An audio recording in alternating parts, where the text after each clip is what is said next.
Good morning all. So today we can discuss about the individually we can discuss different structures which are coming under a bacterial cell. So today we are going to discuss in detail about flagella. And we can first of all we can give an introduction to flagella. A flagellum, the plural form is flagella. It is a lash-like appendage that protrudes from the cell of the cell body of certain bacteria and eukaryotic cells. And so it is present in both the bacteria as well as in the eukaryotic cells, and they are termed as flagellates. A flagella can have one or several flagella. So a bacteria possesses either one or more flagella. The primary function of a flagellum is locomotion, but it also functions as a sensory organelle too, because it is being sensitive to chemicals and temperature outside the cell. So it shows sensitiveness to the temperature as well as to the chemicals which are present outside the cell. Now, the flagella are the complex filamentous cytoplasmic structure which are protruding through a cell wall. So, it is protruding from the cell wall. What? Flagella, which is a filamentous as well as a cytoplasmic structure. And it is unbranched, long, thread-like structures, mostly composed of the protein flagellin. So, the flagella, it is made up of a protein called flagellin, which is intricately embedded within the cell envelope. And let us discuss about the size. It is about 12 to 30 nanometer in diameter and 5 to 16 micrometer in length. That is the size of the flagella. So, it is very small. They are responsible for bacterial motility that we have discussed in the previous slide. Motility plays an important role in what? In survival as well as the ability of certain bacteria to cause disease. So, motility is an important factor.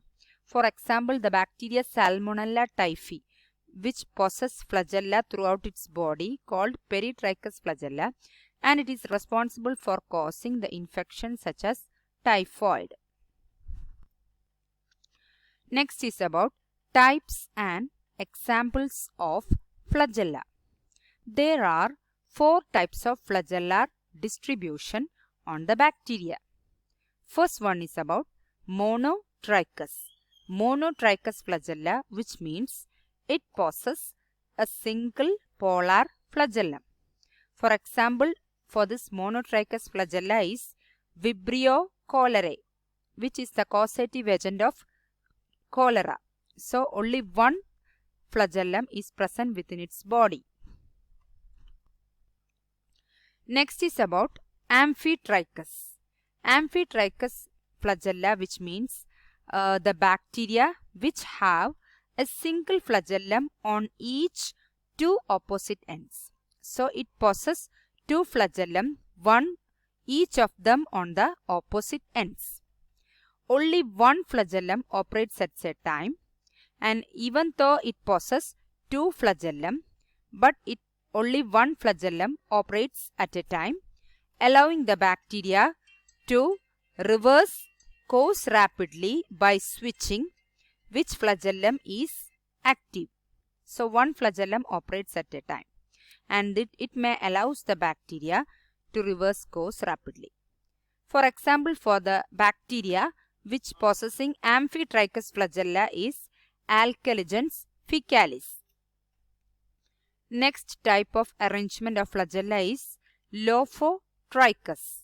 Lophotrichus flagella, which means a tuft of flagella which are present on one or both sides. So, it consists of a small group of flagella either at one side or at both sides.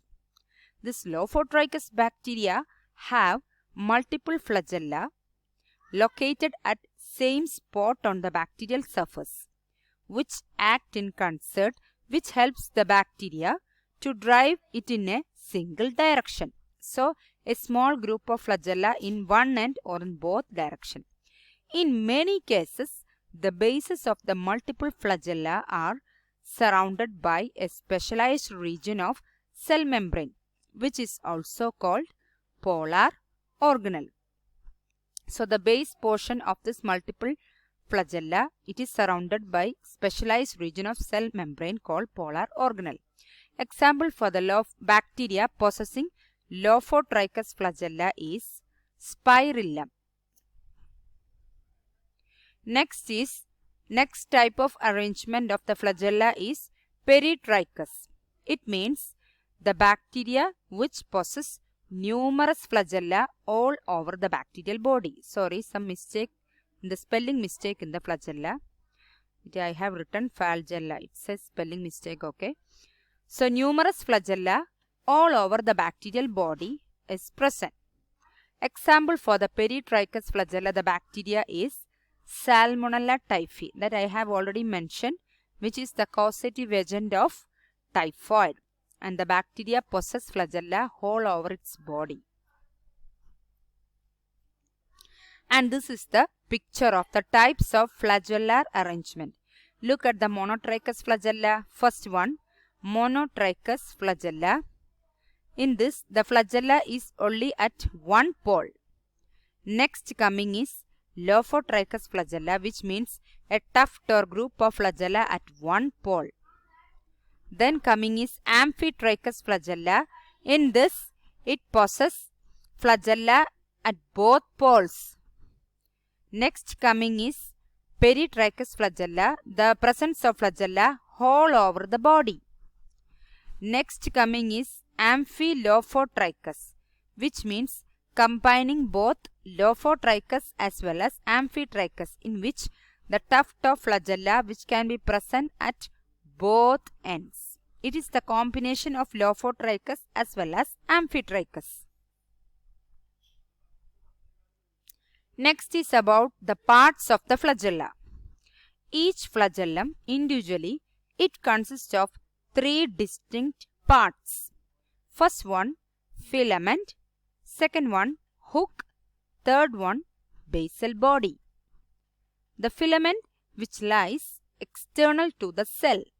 So, the externally seen portion is filament. Hook.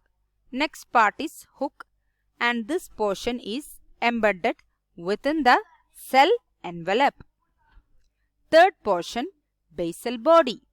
Basal body is attached to the cytoplasmic membrane, and this attachment to the cytoplasmic membrane, it takes place with the help of ring-like structures. So, only externally seen portion is filament. Basal body is also attached to the cytoplasmic membrane. So, this is the flagellum. This is the outer portion is filament. This portion is hook, and this portion is basal body. And this basal body, it is attached within the cell membrane or plasma membrane with the help of rings. These are those rings. This for the gram negative and this for the gram positive bacteria. In this case, gram negative, it may possess outer membrane very thick, whereas in the gram positive, the peptidoglycan layer is very thick. Next is about functions of flagella. The flagellar function, first function, you know that motility, that means movements. The flagella helps in the movement of the bacteria. Next function is sensation. It is capable of sensing chemicals. Then third function is signal transduction, capable of moving according to the signals. Next function is adhesion, that means attachment. For cells which are anchored in a tissue like the epithelial cells lining our air passages, this moves liquid over the surface of the cell. For example, driving particle-laden mucus towards the throat. So, whenever the epithelial cells lining the air passage, which means the respiratory tract which possess certain epithelial cells which are lining our air passages, and this moves liquid over the surface of the cell. So, this flagella helps in the movement of the bacteria through this surface. So, it acts as a driving particle of that bacteria and helps in the movement of that bacteria through the mucus which are present towards the throat. Even though there are mucus which are present within the throat, the flagella helps in the easy movement of the bacteria through this mucus. Flagella are generally accepted as being important virulence factors. So, above mentioned, it is an important virulence factor which helps in the bacteria to cause certain infections. Next is about principle of flagella staining. A wet-mount technique for staining bacterial flagella. So, the staining method we are using here is first of all initially a wet-mount technique. And that method is simple and is useful when the number and arrangement of flagella are critical in identifying the species of motile bacteria.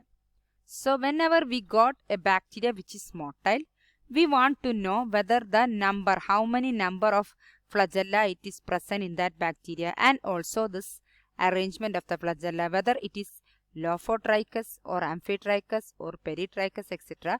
So, we are doing this method. Then, another is procedure for flagella staining. First of all, we are growing the organisms to be stained at room temperature on a blood agar plate. That is, up to 16 to 24 hours, we are incubating those plates containing the bacteria which may possess flagella. Then, on the next day, we are adding a drop of water to a microscope slide. So, first of all, we are taking a microscopic slide and we are adding a drop of water on the slide. Dip a sterile inoculating loop into sterile water. Then, we are dipping an inoculating loop which is sterile into the sterile water. Then, touch the loop of water to the colony margin briefly. To the colony margin, so the colony not inside the depth of the colony, in the margin portion of the colony, we are touching the loop full of water to that colony. This allows the motile cells to swim into the droplet of water. So, why we are performing like this? Touching a loop full of water within the margin of the colony, which may help the motile cells to swim towards that droplet of water. Touch the loop full of motile cells and taking that motile cells which are present in that loop full of sterile water, we are placing it onto the drop of water on the slide. Then we are placing it on the microscopic slide. Cover the faintly turbid drop of water. Now, after the addition of this drop of water containing the motile bacteria, now that drop of water is faintly turbid. So, cover this faintly turbid drop of water on the slide with a cover slip. Now, we are placing a cover slip over it. A proper wet mount has barely enough to fill the space under a cover slip. If we are done this wet mount technique properly, it is enough to fill the space under that cover slip. Small air spaces around the edge are preferable.